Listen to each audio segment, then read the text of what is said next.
we've said that from the beginning. We go where others can't or won't, and it could be one or the other. When they say can't, I think of the early years of snow machines, where we'd snow machine out to islands on a lake to survey them in the winter, and a lot of our contemporaries in the engineering or survey business didn't own snow machines, didn't own chainsaws, didn't have the skill set to be live in a winter tent in the bush, and we did all of that in the early years.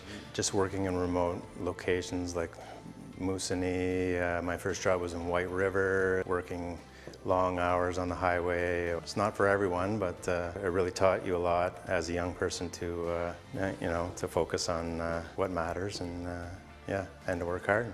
We find a way to conquer the job, and I can think of two examples on that. One is Sandy Lake boundary expansion, Sandy Lake First Nation, fly-in resort, not a resort, First Nation.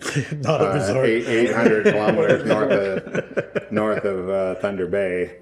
And the expansion of the reserve there was, and I wasn't there, but these guys, most of them were there, and they rented boats from the First Nations and guides, and long trips every day to get to their point, and they were successfully getting that done. The other one comes to mind was a survey, a mining-related survey north of Kelstock, where we snow machined how many kilometers a day in? Most of the other competitors bid it with helicopters, and we decided we could maybe win the bid by using snow machines, and it was a long haul. We had bought a bunch of snow machines, and I forget, 35 or 40 kilometers in the morning and 40 kilometers out at night, and in the dark and out in the dark, and worked during daylight. So those were jobs where we just set our mind to it and got it done. I'd have to say the Sandy Lake boundary survey. It was a tough job. Kevin and our crew, we went up one side of the river. I don't know how far it was. But it was 23-kilometer boundary. And Smokey and his crew went up the other side of the river, and we met at the end on each side of the river. Bingo bango. I was happy to see him. I knew it was done. Yeah. We didn't have to drive them 4-foot bars into the permafrost. Yeah, I remember that. I thought it was rock at first. And the flies were insane. Eh? Oh yeah. We took a lunch the first day, and I don't think we took one thereafter. I just took those fruit cups, peel them off, throw them back, and get back to work because you couldn't stop because the flies were ridiculous. SIBs and 4-foot SIBs in through the permafrost, and it starts out with an inch head. By the time it got into the ground, the head was about this big. I'd say the Bow Lake wind farm. Oh, you stole my project. That's what I'd say anyway. Where was it? That north of the Sioux, eh? Yeah, Montreal River. Yeah, rugged country. Very rugged, yeah. Yeah. How about Baffin Island? Smoke, you were up on Baffin Island. I forgot about Baffin Island. Yeah. So, yeah, Bow Lake Wind Farm for me, for sure. Like I remember our first day getting involved in the renewable energy industry.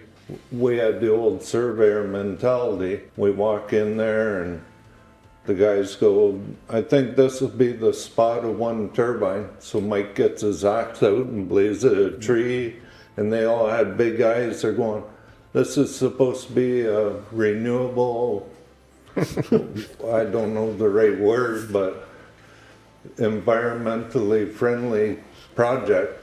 And Mike's chopping a tree with an axe. Do you remember that? Well, I remember that, but if you're going to put a wind turbine up here, that tree's going to go. True.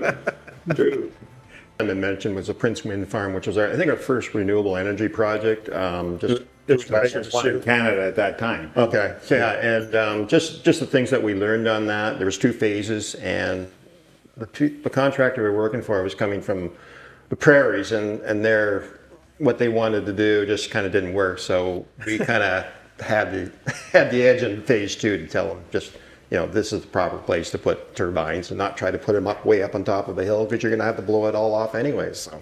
So that's where we can say we go where others can't because they don't have that skill. I'm very proud of the team that could bring that ability to survive Of one guy, one instance, and I look back at this, we were surveying the Moose River from Smoky Falls down to the crossing of the railroad, the railroad that goes to Moosonee. And Len and one of his assistants launched a boat at Smoky Falls. We didn't have cell phones then, and there was no cell coverage up there, but we did have a satellite phone. And they were going down the river with no sense of any return. They checked in every night, and this went on for 2 weeks. And they beached it, they put up their tent, they took surveys all the way, and they phoned in at night to say they were safe. And 2 weeks later they arrived, and they knew they were there when they crossed under the railroad bridge of the ONR train to Moosonee. And they, on our instructions, smashed up the boat so nobody else could take it or cause harm from it, and caught the train. And that was their ticket home. Now, we had a background plan, an emergency plan, to fly in a helicopter in case of distress, but we only heard from them once a day, every 24 hours. And that was in the late 90s, and you wouldn't dream of doing that today. But that's kind of an example of us doing what others can't, and probably what we shouldn't have done, but we managed to do that. The other side of that is where others won't. We were in a very enviable position being in Northern Ontario. As we got into these bigger linear jobs, our competition were Southern Ontario firms that wanted to always be home in their own bed at night. And we gave that up years ago. And a lot of our people learned to work, leave on Monday, come home on Friday, or even worse, go for 10 days or 14 days and then come home for a week. And that's a sacrifice our workers made time and time again, and still do, on the mining operations. And that's where that adage comes, we go where others won't, because we're prepared to put out a little bit more for the benefit of our clients. And I'm very proud of our teams that continue to do that to this day.